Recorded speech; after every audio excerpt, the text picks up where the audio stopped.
Hi, ഇനി നമ്മൾ നോക്കാൻ വേണ്ടിയിട്ട് പോകുന്നത് ഫിനാൻഷ്യൽ മാർക്കറ്റ് ആൻഡ് സർവീസസിൽ നമ്മുടെ അഞ്ചാമത്തെ ഇമ്പോർട്ടൻ്റ് ആയിട്ടുള്ള ചാപ്റ്ററാണ്. That is mutual funds. നല്ല രീതിയിൽ തന്നെ മനസ്സിലാക്കേണ്ടതും ഇമ്പോർട്ടൻ്റ് ആയിട്ടുള്ള ചോദ്യങ്ങൾ പ്രതീക്ഷിക്കാവുന്നതുമായിട്ടുള്ള ഒരു ചാപ്റ്ററാണ് മ്യൂച്വൽ ഫണ്ട് എന്ന് പറയുന്നത്. ക്ലിയർ? സോ ഈ ഒരു കോൺസെപ്റ്റ്, മ്യൂച്വൽ ഫണ്ട് എന്നുള്ള ഈ ഒരു കോൺസെപ്റ്റ് ഇന്ത്യൻ മാർക്കറ്റിൽ പുതിയതാണെങ്കിലും, ഇന്ത്യൻ ക്യാപിറ്റൽ മാർക്കറ്റിൽ ഇത് പുതിയതാണെങ്കിലും ഇൻ്റർനാഷണൽ ക്യാപിറ്റൽ മാർക്കറ്റിൽ ഇത് അത്ര പുതിയൊരു കാര്യമൊന്നുമല്ല. ഓക്കെ, ഇത് ഇന്ത്യയിൽ ഫസ്റ്റ് സ്റ്റാർട്ട് ചെയ്തിട്ടുള്ളത് ആരാണെന്ന് ചോദിക്കുന്ന ഒരു ക്വസ്റ്റ്യൻ നമുക്ക് പ്രതീക്ഷിക്കാം. അത് unit trust of India UTI ആണ് ഇന്ത്യയിൽ മ്യൂച്വൽ ഫണ്ട് ഓപ്പറേഷൻസ് ഒക്കെ എന്ത് ചെയ്തിട്ടുള്ളത്, സ്റ്റാർട്ട് ചെയ്തിട്ടുള്ളത്. അപ്പോൾ ഇതിൽ തന്നെ ഇമ്പോർട്ടൻ്റ് ആയിട്ട് ചോദിക്കുന്ന ഒരു ക്വസ്റ്റ്യൻ ആണ് types of mutual fund companies. ഏതൊക്കെയാണ്? പലതരത്തിലുള്ള മ്യൂച്വൽ ഫണ്ട് കമ്പനീസ് ഉണ്ട്. അപ്പോൾ അതിൻ്റെ ബേസിസ് നോക്കുകയാണെങ്കിൽ നമുക്കൊരു 6ഓളം ബേസിസ് പറയാൻ വേണ്ടി സാധിക്കും. There is a number of mutual fund suit to the need of occurrence of the investor. ഓരോ ഇൻവെസ്റ്റേഴ്സിൻ്റെയും ആവശ്യങ്ങൾ അനുസരിച്ച് പലതരത്തിലുള്ള മ്യൂച്വൽ ഫണ്ട്സ് പ്രവർത്തിക്കുന്നുണ്ട്. So to achieve the differing objectives of the investors, mutual fund adopt different strategies and accordingly offer different schemes. അപ്പോൾ ഓരോ ഇൻവെസ്റ്റേഴ്സിനും ഓരോ തരത്തിലുള്ള ആവശ്യങ്ങളായിരിക്കും ഉണ്ടാവുക. അപ്പോൾ അവരുടെയൊക്കെ ഒബ്ജക്റ്റീവ്സ് ഡിഫറെൻ്റ് ആയതുകൊണ്ട് തന്നെ അവരുടെ ആവശ്യങ്ങൾ, റിക്വയർമെൻറ്റ്സ് കറക്റ്റായിട്ട് ചെയ്തു കൊടുക്കാൻ വേണ്ടിയിട്ട് മ്യൂച്വൽ ഫണ്ട്സ് പല വ്യത്യസ്ത തരത്തിലുള്ള സ്ട്രാറ്റജീസ് സ്വീകരിച്ചിട്ടുണ്ട്. അതും ഡിഫറെൻറ്റ് സ്കീമുകളിലൂടെയാണ് അത് സ്വീകരിച്ചിട്ടുള്ളത്. അപ്പം നമുക്ക് മ്യൂച്വൽ ഫണ്ട്സിന് നിലവിൽ ക്ലാസിഫൈ ചെയ്തിരിക്കുന്നത് 5 ബ്രോഡ് കാറ്റഗറി ആയിട്ടാണ്. അതായത് according to ownership, according to the scheme of operation, according to the portfolio, according to the location, according to market capitalisation. ഇത്രയാണ് 5. പിന്നെ other type of mutual fund എന്ന് പറഞ്ഞിട്ട് വേറെയും കൊടുത്തിട്ടുണ്ട്. പക്ഷേ ബേസിക് ആയിട്ട് നമ്മൾ പറയുമ്പോൾ എത്ര ടൈപ്സ് ഉണ്ടെന്ന് ചോദിച്ചു കഴിഞ്ഞാൽ എത്രയാണ് പറയേണ്ടത്? 5 ടൈപ്പ്. അതിൽ തന്നെ ഒന്നാമതായിട്ടുള്ളതാണ് അക്കോർഡിംഗ് ടു ഓണർഷിപ്പ്. ഓണർഷിപ്പിൻ്റെ ബേസിൽ മ്യൂച്വൽ ഫണ്ട് ക്ലാസിഫൈ ചെയ്തിട്ടുള്ളത് പബ്ലിക് സെക്ടർ മ്യൂച്വൽ ഫണ്ട് എന്നും പ്രൈവറ്റ് സെക്ടർ മ്യൂച്വൽ ഫണ്ട് എന്നും. ആ പേര് കേൾക്കുമ്പോൾ തന്നെ നമുക്കത് അറിയാൻ പറ്റും. അപ്പോൾ ഇന്ത്യയിൽ പബ്ലിക് സെക്ടർ ഏരിയയിൽ SBI മ്യൂച്വൽ ഫണ്ടാണ് was the first among the public sector commercial bank that started operations എന്ന് പറയുന്നത്. മ്യൂച്വൽ ഫണ്ട് ഓപ്പറേഷൻസ് സ്റ്റാർട്ട് ചെയ്തിട്ടുള്ളത് പബ്ലിക് സെക്ടറിൽ SBI ആണ് എന്ത് ചെയ്തിട്ടുള്ളത്, സ്റ്റാർട്ട് ചെയ്തിട്ടുള്ളത്. അതിനുശേഷം പിന്നെ ഇൻഡ് bank MF, can bank MF, BOI, bank of നമ്മൾ പഠിച്ചിട്ടുണ്ട്, BOIൻ്റെ ഉണ്ട്. അതേപോലെ തന്നെ PNB, പഞ്ചാബ് നാഷണൽ ബാങ്ക് ഉണ്ട്, LIC MF ഉണ്ട്. ഇതെല്ലാം പിന്നീട് വന്നത്. അപ്പോൾ ഫസ്റ്റ് പബ്ലിക് സെക്ടറിൽ സ്റ്റാർട്ട് ചെയ്തത് ഏതാണെന്ന് ചോദിച്ചു കഴിഞ്ഞാൽ പറയണം, ദാറ്റ് ഈസ് SBI ആണ് സ്റ്റാർട്ട് ചെയ്തിട്ടുള്ളത്. ഇനി പ്രൈവറ്റ് സെക്ടർ മ്യൂച്വൽ ഫണ്ടിൻ്റെ കേസ് എടുക്കുകയാണെന്നുണ്ടെങ്കിൽ അതിൽ നമുക്ക് പറയാം, the government of India allowed the private sector corporates to join the mutual fund industry on February 14, 1992. 1992 February 14 central government of India private sector കോർപ്പറേറ്റ്സിനും mutual ഫണ്ടിൽ ജോയിൻ ചെയ്യാനുള്ള പെർമിഷൻ അലോ ആക്കിയിട്ടുണ്ട്. SBI regulations 1996 provides guidelines for registration, constitution, management and scheme of mutual fund. അപ്പോൾ ഇത് ചുമ്മാ നടത്താൻ പറ്റില്ല. കൃത്യമായ സെബിയുടെ ഗൈഡ് ലൈൻസ് ഉണ്ട്. സെബിൻ്റെ security exchange board of India, അതാണ് സെബിയുടെ full form.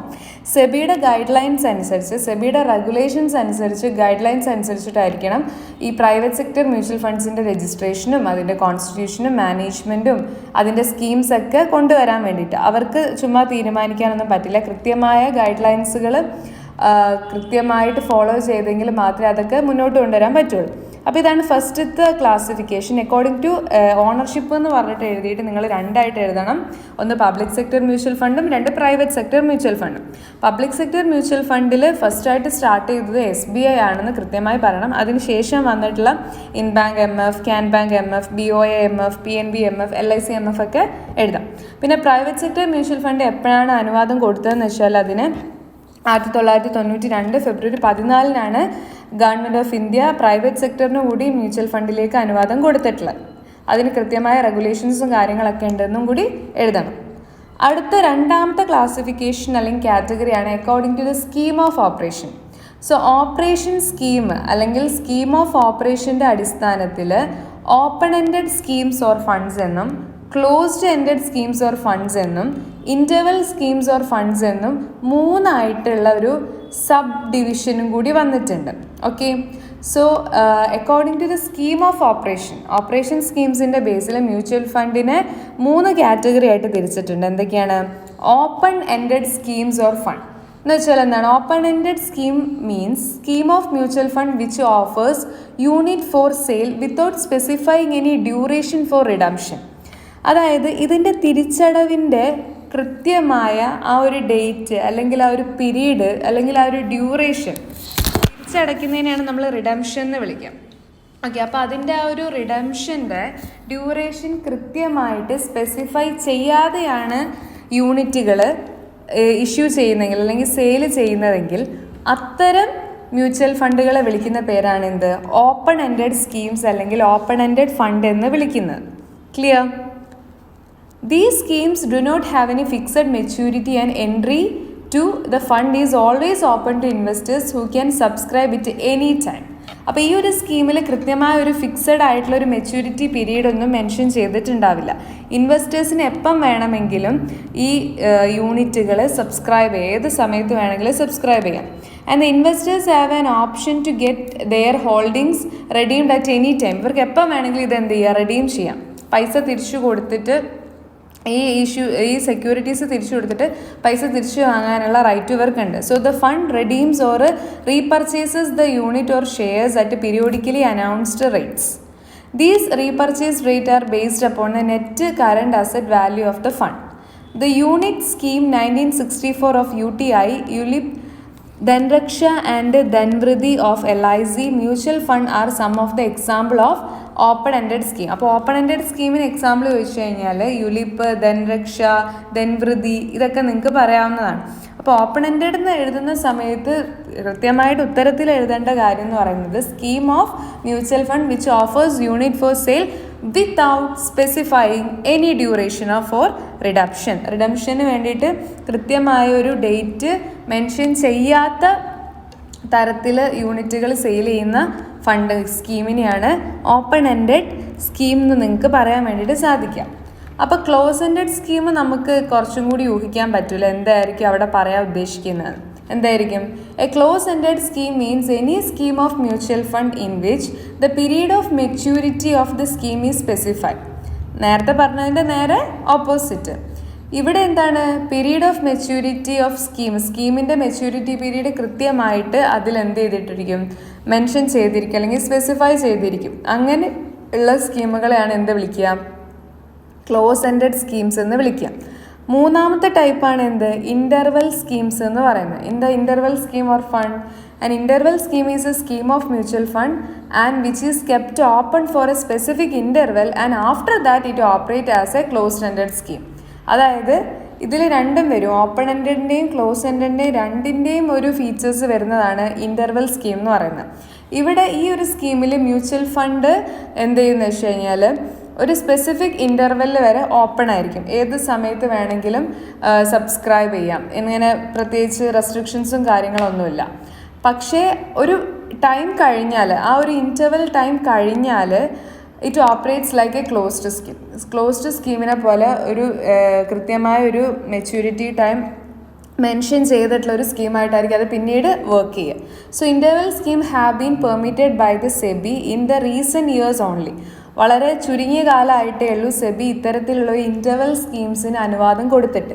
And the scheme is open four scale or repurchase at fixed pre determined intervals which are disclosed in the offer document. അപ്പോൾ ഒരു ടൈം പീരീഡ് വരെ അത് open ആയിരിക്കും, പിന്നീട് അതെന്താവും? Close എൻഡഡിലേക്ക് അത് മാറും. ക്ലിയർ അല്ലേ? അപ്പോൾ ഇതാണ് രണ്ടാമത്തെ category according to the scheme of operations. ഇനി മൂന്നാമത്തെ കാറ്റഗറിയാണ് അക്കോർഡിംഗ് ടു പോർട്ട്ഫോളിയോ. പോർട്ട്ഫോളിയോയുടെ ബേസിൽ എങ്ങനെയാണ് മ്യൂച്വൽ ഫണ്ട് ഉള്ളത്? Mutual fund can also be classified according to portfolio or the objectives of the fund. Some of these funds are discussed as എന്ന് പറഞ്ഞിട്ട് കൊടുത്തിട്ടുണ്ട്. അതായത് മ്യൂച്വൽ ഫണ്ടിനെ നമ്മൾ മൂന്നാമതായിട്ട് ക്ലാസിഫൈ ചെയ്തിട്ടുള്ളത് ആ ഫണ്ടിൻ്റെ ഒബ്ജക്റ്റീവ് അനുസരിച്ച്. ഓരോ മ്യൂച്വൽ ഫണ്ടിനും ഓരോ തരത്തിലുള്ള ലക്ഷ്യമായിരിക്കും. ചില ആളുകൾക്ക് ഇൻകം ആയിരിക്കും വേണ്ടത്, ചില ആളുകൾക്ക് ഗ്രോത്ത് ആയിരിക്കും വേണ്ടത്, പല രീതിയിലുള്ള ലക്ഷ്യങ്ങളുണ്ട്. അപ്പം അതിൻ്റെ ബേസിൽ മ്യൂച്വൽ ഫണ്ടിൻ്റെ ഒബ്ജക്റ്റീവുകളുടെ ബേസിൽ മ്യൂച്വൽ ഫണ്ട് തിരിച്ചിട്ടുള്ള എങ്ങനെയാണെന്ന് വെച്ചാൽ 1 income fund, 2 growth fund, 3 balanced or conservative fund, 4 stock or equity fund, 5 bond fund, 6 specialised fund, 7 leverage fund, 8 taxation fund, 9 money market mutual fund. അങ്ങനെ 9ഓളം കാറ്റഗറി ആയിട്ട് പോർട്ട്ഫോളിയോയുടെ ബേസിൽ, ഒബ്ജക്റ്റീവ്സിൻ്റെ ബേസിൽ എന്ത് ചെയ്തിട്ടുണ്ട്, ഇവിടെ മ്യൂച്വൽ ഫണ്ട് തിരിച്ചിട്ടുണ്ട്. അപ്പോൾ എന്താണ് ഇൻകം ഫണ്ട് നോക്കാം. These funds aim at providing maximum current return to investor. ഇൻവെസ്റ്റേഴ്സിന് മാക്സിമം ആയിട്ട് അവരുടെ നിലവിലുള്ള റിട്ടേൺ കൊടുക്കുക, മാക്സിമം റിട്ടേൺ കൊടുക്കുക. അതിലാണ് എന്ത് ലക്ഷ്യം വെച്ചിട്ടുള്ളത്, ഇൻകം ഫണ്ട് ലക്ഷ്യം വെച്ചിട്ടുള്ളത്. There may be income of fund 2 type, 2 തരത്തിലുള്ള ഫണ്ട് വരാം. Some funds may concentrate on low risk constant return while others may aim at maximum return even at the cost of some risk. അതായത് 2 കാറ്റഗറിയിൽ ഈ income വരുന്നുണ്ട്. ഒന്ന്, ചുരുങ്ങിയ റിസ്കിൽ constant ആയിട്ടുള്ള returns കിട്ടുക സ്ഥിരമായിട്ട്. രണ്ടാമത്തെ, മാക്സിമം റിട്ടേൺ കിട്ടുക, അത്യാവശ്യം റിസ്ക് എടുത്തുകൊണ്ട് തന്നെ മാക്സിമം റിട്ടേൺ ഉണ്ടാക്കിയെടുക്കുക. ഇങ്ങനെ ഇൻവെസ്റ്റേഴ്സിന് മാക്സിമം റിട്ടേൺ പ്രൊവൈഡ് ചെയ്യുക എന്നുള്ളതാണ് ഇൻകം ഫണ്ടിൻ്റെ ലക്ഷ്യത്തിൽ വരുന്നത്. അടുത്തതാണ് ഗ്രോത്ത് ഫണ്ട്. ഗ്രോത്ത് ഫണ്ട് ആ പേര് തന്നെ നമുക്ക് മനസ്സിലാക്കാൻ പറ്റും. മാക്സിമം ഇൻവെസ്റ്റ്മെൻറ്റിൻ്റെ വാല്യൂ അപ്രിസിയേഷൻ ചെയ്യുക, ക്യാപിറ്റൽ അപ്രിസിയേഷൻ ആണ് ഇവിടെ ഉദ്ദേശിക്കുന്നത്. These funds aim at providing capital appreciation in the value of investment. നമ്മളുടെ ഇൻവെസ്റ്റ്മെൻറ്റിൻ്റെ വാല്യൂ, അതിൻ്റെ ആ ഒരു ക്യാപിറ്റൽ വാല്യൂൻ്റെ അപ്രിസിയേറ്റ് ചെയ്യാൻ എന്തായാലും ഇൻക്രീസ് ചെയ്യുക, വർദ്ധിപ്പിക്കുക, അതിലാണ് ഇവിടെ ലക്ഷ്യം വയ്ക്കുന്നത്. Such fund invest in growth oriented securities have a potential to appropriate in long run. അപ്പോൾ കൂടുതലും ലോങ് റണ്ണിൽ വയ്ക്കുമ്പോൾ, ഇൻവെസ്റ്റ്മെൻറ്റ് നടത്തുമ്പോഴാണ് ഇത്തരത്തിലെ സെക്യൂരിറ്റീസിൻ്റെ ഗ്രോത്ത് നമുക്ക് കാണാൻ വേണ്ടിയിട്ട് സാധിക്കുക. ഇനി മൂന്നാമത്തെയാണ് ബാലൻസ്ഡ് ഓർ കൺസർവേറ്റീവ് ഫണ്ട് എന്ന് പറയുന്നത്. Balanced fund spend both on common stock and preferred stock. Common stock, equity ഷെയർസിലും പ്രിഫേർഡ് ഷെയർസിലും എന്ത് പോകാറുണ്ട്, ഈ ഒരു ബാലൻസ്ഡ് ഫണ്ടിലുള്ള ഇൻകം എക്സ്പെൻസ് പോകാറുണ്ട്. Some part of the fund is spend on buying equity while other part is used in acquiring interest bearing debentures and preference shares ensuring certain amount of dividend. അതായത് ചില securities എന്ന് പറയുന്നത് എന്താണ്, നമുക്ക് കൃത്യമായിട്ട് some part of the fund spend on buying equity shares വാങ്ങിക്കാൻ വേണ്ടിയിട്ടാണ് കൂടുതൽ ചില ഫണ്ട് വിനിയോഗിക്കുന്നത്.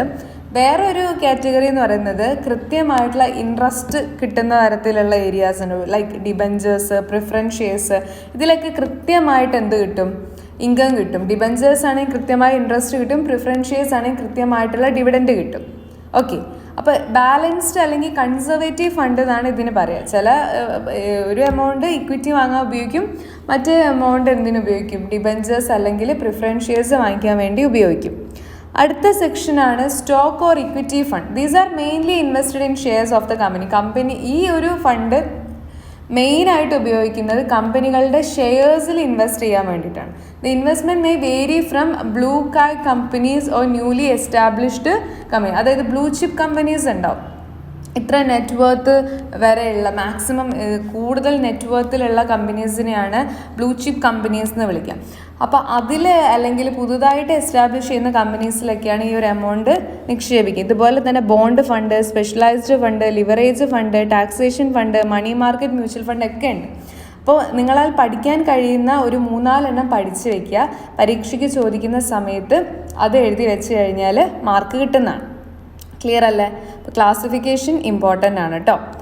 അടുത്തത് നമ്മൾ നോക്കാൻ പോകുന്നത് അക്കോർഡിംഗ് ടു ലൊക്കേഷനാണ്. ലൊക്കേഷൻ്റെ ബേസിലുള്ള മ്യൂച്വൽ ഫണ്ടിൻ്റെ കാറ്റഗറൈസേഷൻ എന്ന് പറഞ്ഞാൽ ഡൊമസ്റ്റിക് ഫണ്ടുണ്ട്, ഓഫ് ഷോർ ഫണ്ടുണ്ട്. ഡൊമസ്റ്റിക് ഫണ്ട് എന്ന് പറയുമ്പോൾ these are the fund which mobilise savings of people within the country where investment are made. അതായത് ഒരു രാജ്യത്തിൻ്റെ ഉള്ളിൽ തന്നെ ഉള്ള ആളുകളുടെ സേവിങ്സ് മൊബിലൈസ് ചെയ്തിട്ടാണ് ഇങ്ങനെയുള്ളൊരു ഫണ്ട് കളക്ട് ചെയ്യുന്നത്. വിത്തിൻ ദ കൺട്രിയാണ്. ഓക്കെ, എവിടെയാണോ ഇൻവെസ്റ്റ്മെൻറ്റ് ചെയ്യാൻ ഉദ്ദേശിക്കുന്നത് ആ രാജ്യത്തിൻ്റെ ഉള്ളിലുള്ള ജനങ്ങളുടെ കയ്യിൽ നിന്ന് മൊബിലൈസ് ചെയ്തിട്ടുള്ള ഫണ്ടാണ് domestic fund. Offshore fund എന്ന് വെച്ച് കഴിഞ്ഞാൽ funds are those which raise or mobilise fund in the country other than where investment are to be made. Investment ചെയ്യാൻ ഉദ്ദേശിക്കുന്ന രാജ്യത്ത് അല്ലാതെ ആ രാജ്യത്തിന് പുറമേ നിന്ന് ഫണ്ട് റേസ് ചെയ്യുന്ന ഫണ്ടാണ് എന്ത്, ഓഫ് ഷോർ ഫണ്ട്. അപ്പോൾ ഇപ്പോൾ ഇന്ത്യയിലാണ് ഇൻവെസ്റ്റ് ചെയ്യാൻ ഉദ്ദേശിക്കുന്നത്, പക്ഷേ ഇന്ത്യ ഒഴികെയുള്ള മറ്റ് രാജ്യങ്ങളിൽ നിന്നാണ് ഫണ്ട് എന്ത് ചെയ്യുന്നത്, മൊബിലൈസ് ചെയ്യുന്നത്. ഓക്കെ, കൂടുതലും ഫോറിൻ സേവിങ്സ് ആണ് ഇവിടെ ഇന്ത്യയിലുള്ള ഇൻവെസ്റ്റ്മെൻറ്റിന് വേണ്ടിയിട്ട് ഓഫ് ഷോർ ഫണ്ടിൽ യൂസ് ചെയ്യുന്നത്. ക്ലിയർ അല്ലേ? ഇത് കൂടാതെ തന്നെ മാർക്കറ്റ് ക്യാപിറ്റലൈസേഷൻ്റെ ബേസിലുണ്ട് അത് ടൈപ്സ് ഓഫ് മ്യൂച്വൽ ഫണ്ട്സും ഉണ്ട്. Like loan fund, non loan fund based upon the expenses or fees to be charged, hub and spoke funds which are basically fund of funds.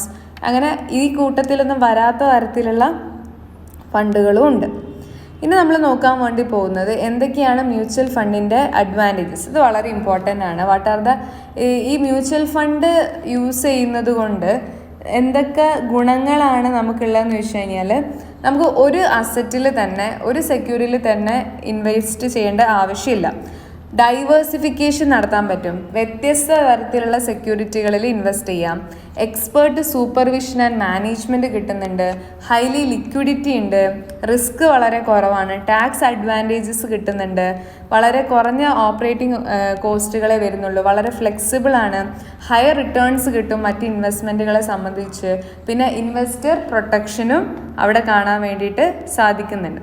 അപ്പോൾ ഗുണം ഉണ്ടാവുന്ന സമയത്ത് കുറച്ച് ബുദ്ധിമുട്ടുകളും ഉണ്ടാവാനുള്ള സാധ്യതയുണ്ട് അല്ലേ? അപ്പോൾ എന്തൊക്കെയാണ് മ്യൂച്വൽ ഫണ്ട് നേരിടുന്ന ബുദ്ധിമുട്ടുകൾ അല്ലെങ്കിൽ പ്രോബ്ലംസ് എന്ന് ചോദിച്ചു കഴിഞ്ഞാൽ പറയണം. ഒന്ന്, ലിക്വിഡിറ്റി റിലേറ്റഡ് ആയിട്ടുള്ള ചില ക്രൈസിസ്, ബുദ്ധിമുട്ടുകൾ വരാം. ഇന്നോവേഷൻ്റെ കുറവ്, ലാക്ക് ഓഫ് ഇന്നോവേഷൻ, പുതുമയുള്ള രീതിയിൽ ഇത് അവതരിപ്പിക്കുന്നതിലുള്ള ബുദ്ധിമുട്ട്. റിസർച്ചുമായി ബന്ധപ്പെട്ടുള്ള ഇന്നാഡിക്വസി, അത്ര നല്ല രീതിയിൽ വളരെ എഫീഷ്യൻ്റ് ആയിട്ട് ആഡ്വക്കേറ്റ് ആയിട്ടുള്ള റിസർച്ചുകൾ നടത്താത്തത്.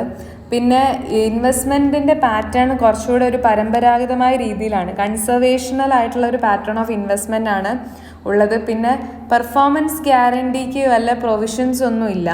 പിന്നെ ഡിസ്ക്ലോഷേഴ്സ് ഒക്കെ ഇന്നാഡിക്വേറ്റ് ആണ്. സർവീസുകളിൽ വരുന്ന ഡിലേസ് ഉണ്ട്. പിന്നെ റൂറൽ സെക്ടർ ഇൻവെസ്റ്റ്മെൻറ്റിൻ്റെ ബേസിൽ വളരെ കുറവാണ്. പിന്നെ റിസ്ക് മാനേജ്മെൻറ്റ് വളരെ പുവറാണ്, ഇല്ല എന്നല്ല, പക്ഷേ മോശമായ രീതിയിലാണ് പോകുന്നത്. അതൊക്കെയാണ് സെബിയുടെ പ്രോബ്ലം. അപ്പോൾ സെബിയുടെ മെറിറ്റ്സും ഡീമെറിറ്റ്സും അല്ലെങ്കിൽ അഡ്വാൻറ്റേജസും പ്രോബ്ലവും അത്യാവശ്യം നല്ല രീതിയിൽ തന്നെ നോക്കുക. അടുത്തത് പഠിക്കാൻ നമുക്കുള്ള ഒരു ഏരിയ എന്ന് പറയുന്നത് SEBI guidelines on mutual fund. Mutual ഫണ്ടിൻ്റെ പ്രവർത്തനവുമായി ബന്ധപ്പെട്ട് SEBI, security exchange board of ഇന്ത്യയുടെ ഗൈഡ് ലൈൻസുകൾ, നിയന്ത്രണ രേഖകൾ എന്തൊക്കെയാണെന്ന് ചോദിച്ചാൽ, mutual funds in India are now governed under the security exchange board of India. Mutual funds ഇന്ത്യയിൽ കംപ്ലീറ്റ്ലി റെഗുലേറ്റ് ചെയ്യുന്നതും ഗവേൺ ചെയ്യുന്നതും സെബിയാണ്, 1996 റെഗുലേഷൻസ് പ്രകാരം. And SEBI has provided a 4-tier system for managing the affairs of mutual fund.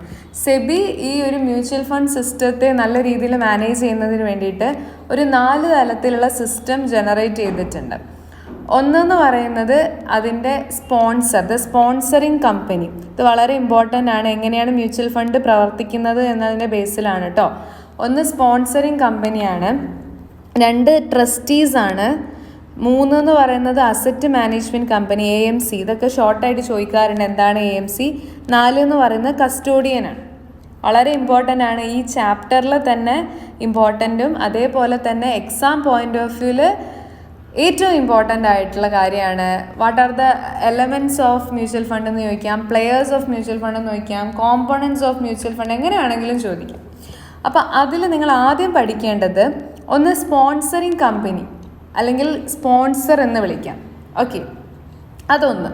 അപ്പോൾ SEBI regulations define sponsor എന്ന് വെച്ച് കഴിഞ്ഞാൽ as any person who acting alone or in combination with another body corporate establishes as a mutual fund. SEBI mutual fund is sponsored by State Bank of India. Okay, അപ്പോൾ SBI mutual fund sponsor ചെയ്തിട്ടുള്ളത് SBI ആണ്, State Bank of India ആണ്. LIC mutual fund sponsor ചെയ്തിട്ടുള്ളത് ലൈഫ് ഇൻഷുറൻസ് കോർപ്പറേഷൻ. ആ പേര് കേൾക്കുമ്പോൾ തന്നെ നമുക്ക് മനസ്സിലാവും. Sponsors have to comply with the following regulations lay down by SEBI. ഇപ്പോൾ ഏത് കമ്പനിയാണോ ഈ മ്യൂച്വൽ ഫണ്ട് ഇറക്കുന്നത് അവർക്കൊരു സ്പോൺസർ ഉണ്ടായിരിക്കണം. ആ സ്പോൺസർ ഇപ്പോൾ SBI മ്യൂച്വൽ ഫണ്ടിനെ സ്പോൺസർ ചെയ്തിരിക്കുന്നത് SBI ആണ്, സ്റ്റേറ്റ് ബാങ്ക് ഓഫ് ഇന്ത്യ ആണ്. LIC MFനെ സ്പോൺസർ ചെയ്തിരിക്കുന്ന ലൈഫ് ഇൻഷുറൻസ് കോർപ്പറേഷനാണ്. ക്ലിയർ? ഇപ്പോൾ CAN MF ഉണ്ട്. അതേപോലെ തന്നെ ഓരോന്നും ഡിഫറെൻറ്റ് ടൈപ്പ്. അപ്പോൾ നമ്മൾ നേരത്തെ നോക്കിയ സമയത്ത് BOI ഉണ്ടായിരുന്നു. അപ്പോൾ അതുപോലെ തന്നെ IND MF ഉണ്ടായിരുന്നു. അപ്പോൾ ഇതിനൊക്കെ ഓരോ സ്പോൺസർ ഉണ്ടായിരിക്കണം. അപ്പോൾ എങ്ങനെയാണ് ഈ സ്പോൺസർഷിപ്പിൻ്റെ കേസ് എന്ന് പറയുമ്പോൾ അതിൻ്റെ റെഗുലേഷൻസ് എന്ന് പറയുകയാണെങ്കിൽ കുറച്ച് റെഗുലേഷൻസ് പറയുന്നുണ്ട്. ഒന്ന് application and fee. Application and fee എന്ന് പറയുമ്പോൾ sponsor has to file an application for registration of a mutual fund in the prescribed form along with application with the fee of ₹1 lakh. 1 ലക്ഷം രൂപ application ഫീ അടച്ചുകൊണ്ടായിരിക്കണം ഈ ഒരു mutual fund എന്ത് ചെയ്യേണ്ടത്, application register ചെയ്യേണ്ടത്. Sponsor ഈ ഒരു ആപ്ലിക്കേഷൻ ഫയൽ ചെയ്യേണ്ടത് എത്ര രൂപയാണ്? 1 ലക്ഷം രൂപ. And the sponsor must furnish all information and give clarifications as may be required by the board. Board ഏതെങ്കിലും തരത്തിലുള്ള ക്ലാരിഫിക്കേഷൻസ് ചോദിക്കുകയോ അല്ലെങ്കിൽ എന്തെങ്കിലും കാര്യങ്ങൾക്ക് ഡൗട്ട് ക്ലിയർ ചെയ്യാനോ ചോദിക്കുന്ന സമയത്ത് സ്പോൺസേഴ്സ് കൃത്യമായി അതിനാവശ്യമായിട്ടുള്ള ഇൻഫർമേഷൻസ് ഫർണിഷ് ചെയ്തിട്ട് ബോർഡിൻ്റെ മുമ്പിൽ സമർപ്പിക്കേണ്ടതായിട്ടുണ്ട്. രണ്ടാമത്തെ കേസ് എന്ന് പറയുന്നത് എലിജിബിലിറ്റി ക്രൈറ്റീരിയ ആണ്, യോഗ്യതയുമായി ബന്ധപ്പെട്ടതാണ്. The sponsor may be granted a certificate of registration provided following conditions are satisfied.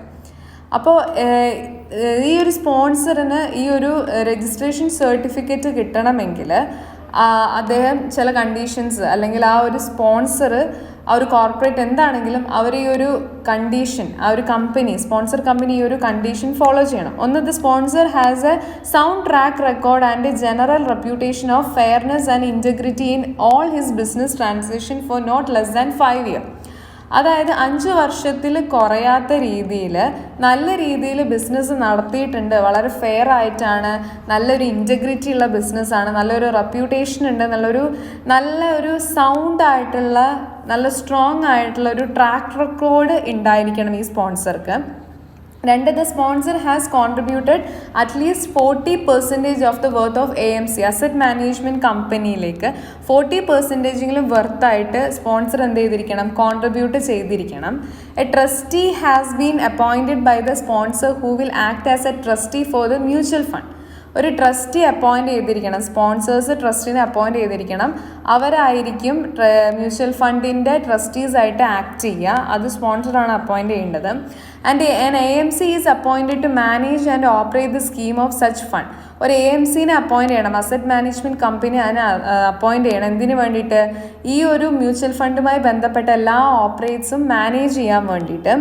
And finally a custodian is appointed to keep custody of the securities and carry out the custodian activities. ഒരു കസ്റ്റോഡിയനെ appoint ചെയ്യണം. എന്തിനു വേണ്ടിയിട്ട്? ഈ സെക്യൂരിറ്റികൾ കൃത്യമായി കസ്റ്റഡിയിൽ വെക്കാനും അതിൻ്റെ കസ്റ്റോഡിയൻ ആക്ടിവിറ്റീസുകൾ ക്യാരി ചെയ്യാനും വേണ്ടിയിട്ട്.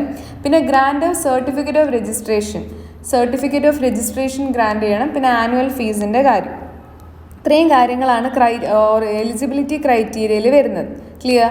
അപ്പോൾ ഒന്നാമത്തത് സ്പോൺസറാണ്. സ്പോൺസർ ഉണ്ടായിരിക്കേണ്ട ക്വാളിഫിക്കേഷനും ക്വാളിറ്റീസും എലിജിബിലിറ്റി ഒക്കെ നമ്മൾ പറഞ്ഞു. അപ്പോൾ അത് എക്സാമ്പിൾ വെച്ചിട്ട് തന്നെ നിങ്ങളൊന്ന് പറയണം കേട്ടോ. അപ്പോൾ അതിൻ്റെ ഒരു കംപ്ലീറ്റ് ആയിട്ടുള്ള മാർക്ക് നിങ്ങൾക്ക് കിട്ടും. ഇപ്പോൾ LICൻ്റെ കേസ് നമ്മൾ പറഞ്ഞു, അതേപോലെ തന്നെ SBIയുടെ കേസ് പറഞ്ഞു. അതുപോലെ നിങ്ങൾ പറയണം SBI MF LIC MF എന്നൊക്കെ പറയുമ്പോഴാണ് ആ കുട്ടിക്ക് ഇത് മനസ്സിലായിട്ടുണ്ടെന്ന് ആൻസേഴ്സ് നോക്കുന്ന എന്താ പറയുക അത് നോക്കുന്ന ടീച്ചേഴ്സിന് ഇൻവിജിലേറ്റേഴ്സിനാണെങ്കിലും പേപ്പർ വാല്യൂ എന്നവർക്കാണെങ്കിലൊക്കെ ഒരു ഫീലിംഗ് കിട്ടാം. അപ്പോൾ നിങ്ങൾ ആ രീതിയിൽ വിത്ത് എക്സാമ്പിൾ അടക്കം എഴുതാൻ വേണ്ടിയിട്ട് ശ്രമിക്കുക.